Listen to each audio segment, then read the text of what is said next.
H.L. Mencken was born in Baltimore in 1880, died there in 1956, and was the most influential American journalist during the first half of the 20th century. He continues to have an impact today. Mencken was controversial and quite opinionated. Some called him the Barb of Baltimore. And though he couldn't have known exactly who would be elected twice to the office of president during the first decade of this century, listen to the words he wrote on July 26, 1920. As democracy is perfected, the office of the president represents more and more closely the inner soul of the people. We move toward a lofty ideal, and on some great and glorious day, the plain folks of the land will reach their heart's desire at last, and the White House will be adorned by a downright moron. H.L. Mencken wrote that more than 80 years ago. He understood more than we'll ever know. We think we're making progress. We better think again when we read what was written by H.L. Mencken's pen. Mencken's pen.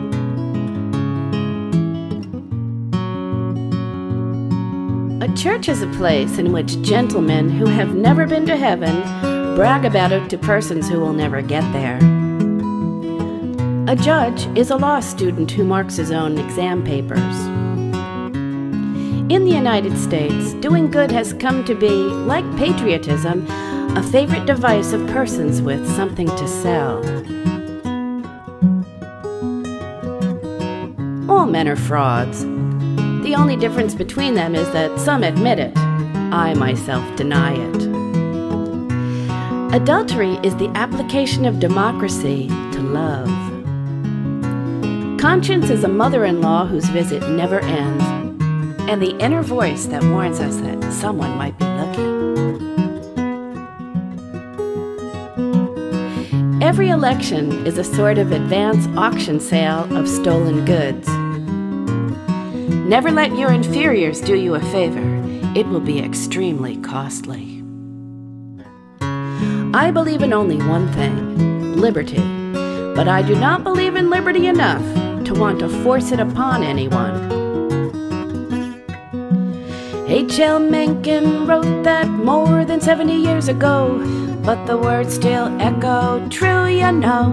We think we're making progress, we better think again when we read what was written by H.L. Mencken's pen. Mencken's pen. I never lecture, not because I am shy or a bad speaker, but simply because I detest the sort of people who go to lectures, and I don't want to meet them. I never smoked a cigarette until I was 9.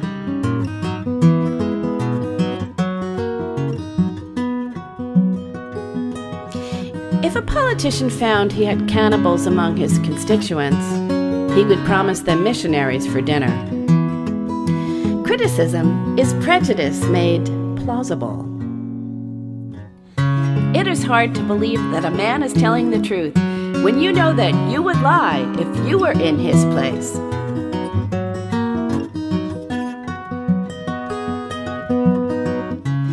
In war, the heroes always outnumber the soldiers, 10 to 1. Faith may be defined briefly as an illogical belief in the occurrence of the improbable. In this world of sin and sorrow, there is always something to be thankful for. As for me, I rejoice that I am not a Republican. H.L. Mencken wrote that more than 60 years ago. He got a kick out of tweaking the status quo. We think we're making progress, we better think again when we read what was written by H.L. Mencken's pen.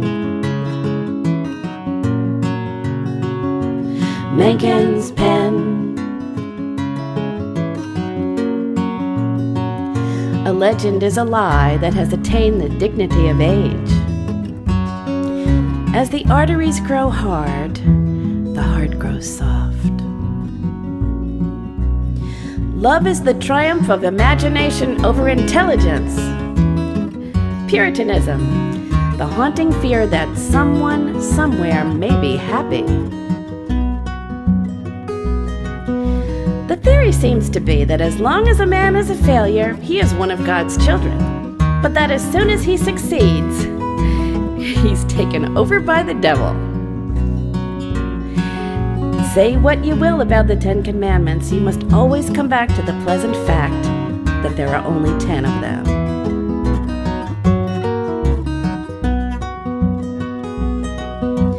Democracy is a pathetic belief in the collective wisdom of individual ignorance.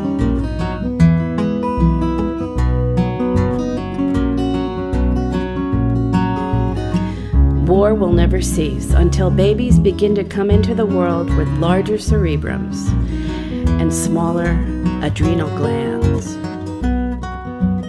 H.L. Mencken wrote that more than 50 years ago. Today it is still apropos. We think we're making progress, we better think again when we read what was written by H.L. Mencken's pen.